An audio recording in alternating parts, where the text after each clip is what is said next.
आदाब, मैं आलमगीर रिजवी।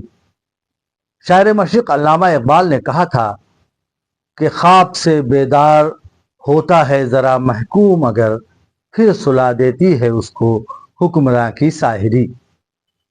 नाज़रीन, वक्फ तरमीमी बिल 2024 इन दिनों चर्चा में है। मरकजी हुकूमत के जरिए लाया गया वक्फ तरमीमी बिल, जो फिलहाल JPC यानी ज्वाइंट पार्लियामेंट्री कमेटी के पास है, जहां इस पर मंथन किया जा रहा है। वक्फ के मुजव्वज़ा कानून को लेकर अक़लियतों में इज़्तिराबी कैफियत है, लिहाजा इसी सिलसिले में 24 सितंबर को हैदराबाद में एक प्रोग्राम मुनक़िद हुआ। कुल हिंद तामीर मिल्लत और IMCR के ज़ेर एहतमाम वक्फ तरमीमी बिल के खिलाफ कौमी कॉन्फ्रेंस का इनाकाद किया गया। कॉन्फ्रेंस में मुल्क भर से आए हुए मेहमानान, अरकान पार्लिमान, मुख्तलिफ पार्टियों के लीडरान, नीज़ उलमा और मशाइख ने खिताब किया।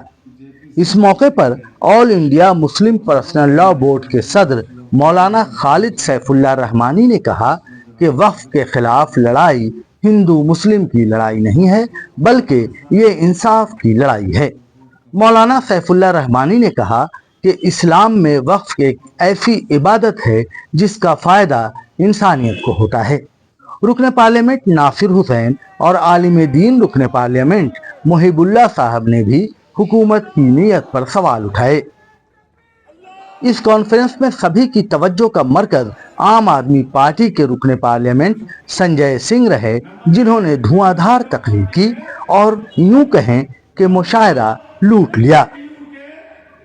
देश के अंदर देश का माहौल खराब करने की ये बड़ी साजिश है। आज मुसलमानों की जमीनें कब्जा करके आगे सिखों, ईसाइयों और हिंदुओं की भी जमीनें कब्जा की जाएंगी, क्योंकि जमीनें कब्जा करना इनका मकसद है, इनका उद्देश्य है। और उसके पीछे की वजह है कि इन्होंने किसानों की जमीनों को कब्जा करने का काम किया, कब्जा करने की कोशिश की। और ठीक कहा मौलाना साहब ने, जब वो किसानों का आंदोलन चल रहा था, ठीक कहा अजीब साहब ने, जब वो किसानों का आंदोलन चल रहा था तो हम लोगों को और ताकत से उनका साथ देना चाहिए था।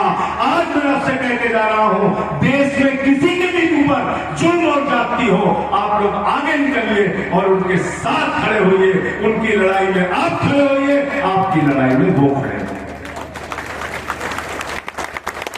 तो इन तीनों लोगों को मनाना पड़ेगा। और मैं अनुरोध करता हूं चंद्रबाबू नायडू जी से, इस सभा के माध्यम से हाथ जोड़कर विनती करता हूं उनसे, मैं प्रार्थना करता हूं, आज वक्त है, समय है सच्चाई के रास्ते पर आगे बढ़ने का। आज वक्त है, आज देश के अंदर धर्मनिरपेक्षता के झंडे को मजबूती से पकड़ने का। नायडू साहब आइए और इस बिल का विरोध कीजिए। नीतीश कुमार जी से भी यही अपील है और चिराग पासवान से भी यही अपील है। और बात मुसलमानों के वफादारी, उनकी देशभक्ति पे उठाई जाती है। अजीब साहब ने कहा करती है, बोलते मुझे तकलीफ होती है, किसको छोड़ा है? हम लोगों को अरबन नक्सल कहते नहीं कहते? हमारे सिख भाइयों को खालिस्तानी कहते हैं, आतंकवादी कहते हैं, पाकिस्तानी कहते हैं। किसको छोड़ा है? हमको भाजपाइयों से कोई देशभक्ति का प्रमाण पत्र नहीं चाहिए। हम देशभक्त थे, देशभक्त हैं और देशभक्त के तौर पे ही करेंगे। तुमसे कोई प्रमाण पत्र चाहिए नहीं हमें।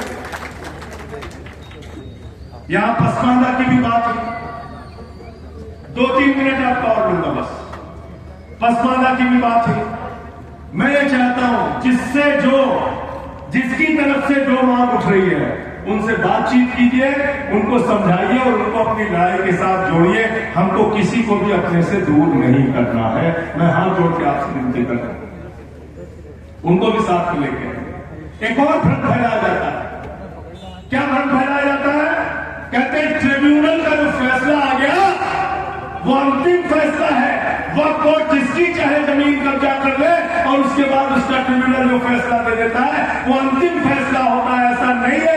19 ट्रिब्यूनल इस देश के अंदर है और सब पर वही नियम लागू होता है जो वक्त के ट्रिब्यूनल पे लागू होता है। और सबसे मजेदार बात और अंतिम बात कह के मैं अपनी बात खत्म करूंगा।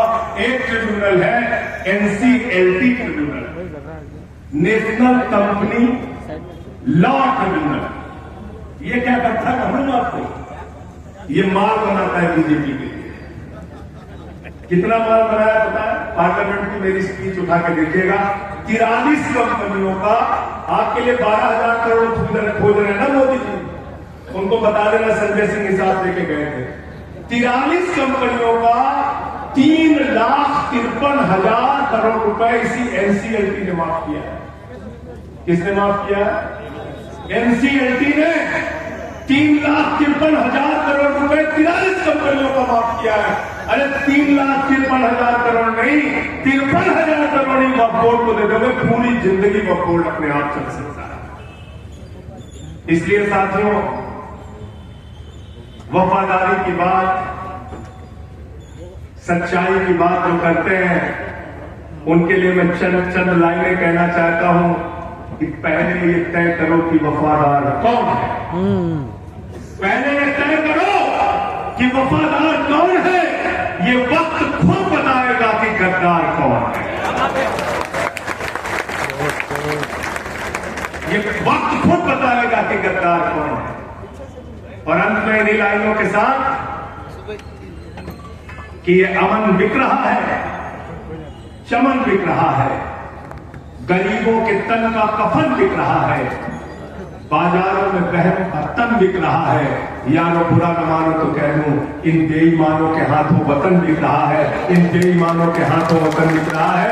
इस देश के मुसलमानों की जमीनें कब्जा करके नरेंद्र मोदी जी अपने दोस्त अडानी को देना चाहते हैं। अडानी को पूरा देश नीलाम करना चाहते हैं, चाहे गुरुद्वारे की जमीन हो, मंदिर की जमीन हो। जैसे इन्होंने एयरपोर्ट दे दिया, पोर्ट दे दिया, रेल दे दिया, सेल दे दिया, कोयला दे दिया, गैस दे दिया, बिजली दे दिया, पानी दे दिया, ऐसे ही मस्जिदों की, मंदिरों की, गुरुद्वारों की जमीनें भी उठा के अपने दोस्त अडानी को मोदी जी देना चाहते हैं। इसलिए सबको साथ लाना होगा और अपने धर्म को बचाना होगा, क्योंकि भारत का संविधान धारा 25, 26 साफ तौर पर कहती है हमें अपने धर्म के हिसाब से पूजा करने की, उपासना करने की, इबादत करने की, प्रार्थना करने की पूरी छूट है। हमें अपने धर्म के हिसाब से अपने संपत्तियों की रक्षा करने की पूरी छूट है। बहुत बहुत शुक्रिया, बहुत बहुत धन्यवाद।